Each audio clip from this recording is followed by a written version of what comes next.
I think I stand to be corrected, but I think around the time President Cyril Ramaphosa was speaking about how the government doesn't create jobs, it's the private sector. I think one of his farms was letting go of some of its workers, which I found very ironic. And at the same time, you start thinking about was it before the million in the mattresses or after that? Or topic for another day? I don't know what you're talking about. The guy was cleared. Okay. In the sofas. Government is the greatest employer, the biggest employer in the country. I think last I checked, maybe it was a few years ago, 1.3 million jobs were just under government. And just recently I saw close to 38,000 government employees earn over R1 million per annum. Yeah. Anyways, I didn't want to speak about that. But can I Go for it. Can I respond to that? I won't be able to make my points. Eskom used to be employing something like 6,000. I can't remember the number, but it was around 6,000 or less. Yeah. And it was able to then produce what South Africa is now producing half of. But now the number of employees has more than 3 times. I think the SAPC is also got a huge workforce as well. Yeah, but what is it producing? So, and they always bailed out as well, the SAPC. Yeah. I think what we now needed to do is to understand that you need to run these entities as businesses.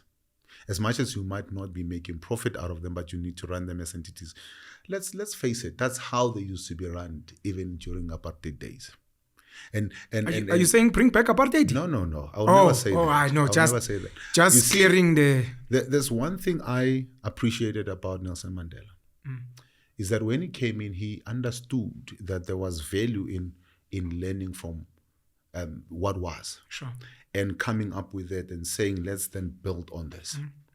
Thabo Mbeki carried on with it. If you look at the economic, growth the at the economic time. growth where we were, we then followed the other ones. Then followed everybody.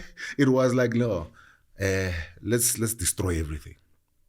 How you also believe in 9 wasted years? No, well, it's now forever. From look, it started. To be quite honest with you, it started towards the end of Thabo Mbeki's era. So I would say, in his second term, some of these things started showing up at that time, and then it just accelerated from Zuma's time, and then now I think we are just now on a descent with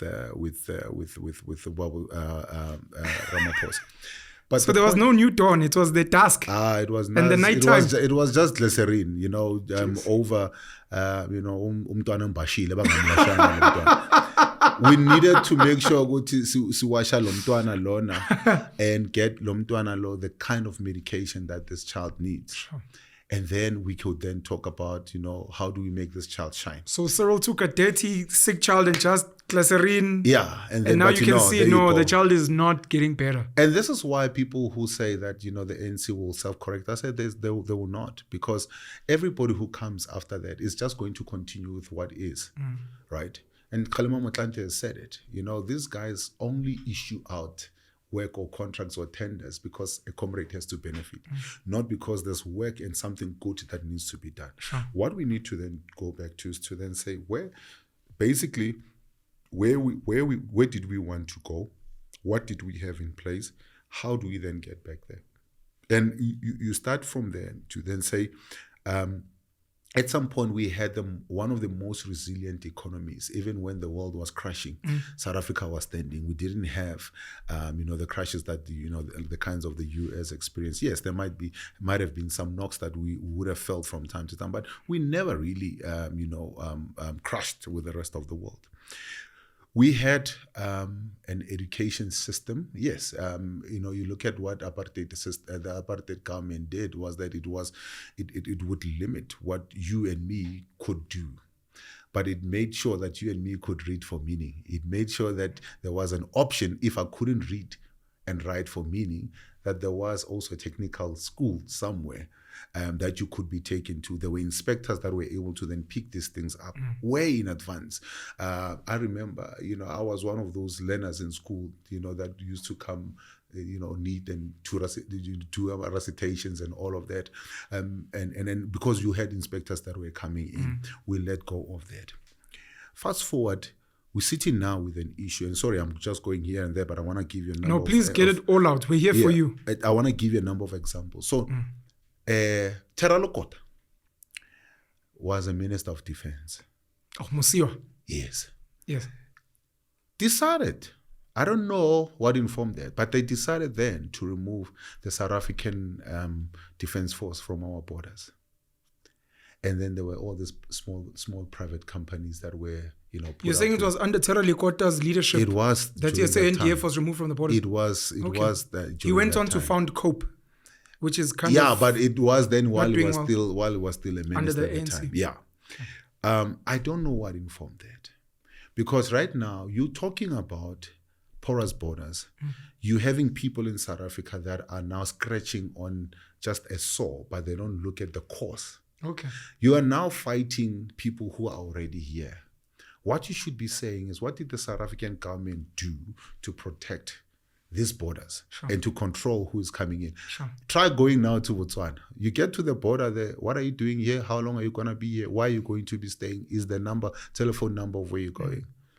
How many people do we have here that are undocumented right now? A lot. The numbers vary depending on who you're asking. We used to have something called Lindela towards Limpopo there. That used to be, we used to have buses carrying people that came into the country legally, taking them to Lindela, from Lindela back, and then deporting. Yeah. Oh, mass deportation. That. No, that used to happen, but there was security around the border, so you could have control. Right now, people are saying, hey, we'll deport them. And then what?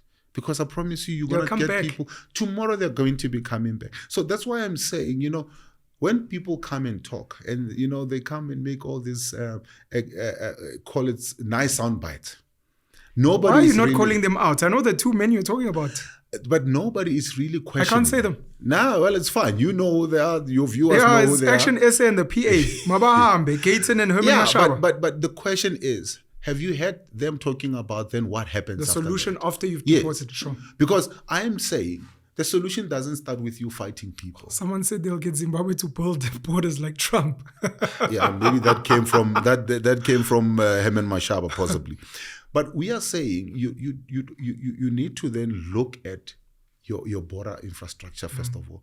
This thing of border management control, it's a fuss, to be honest with you, because you have these guys concentrated at the border post, only at the gate. Sure, you're right. People are now using the river systems down the road. In places like Lesotho, they literally walk across into the Eastern Cape, Abosterkspruit. There you go. And then find their way into Gauteng and into the rest of the country. So you now need to then say, are we able to then introduce the military system? Because I live close to the military base here. I can tell you right now, our guys go there one day and see. We are paying for our soldiers to be there, just to be there around the Waterkloof, Valhalla area there. There's not much that is being done. They're chilling, watching podcasts. Go and see. And you tell me. The only time I get to see military guys working is those that, there's two entrances into Valhalla. And one is going towards Lodium, the other one is going towards the old ISCO industrial area. You see those posts. That's when you will see the military, and you see only the military police. Sure. Or you see them during shows when there's the parading and all of that, or when there's the State of the Nation address, But I'm saying there's so much that we could be doing. Sure.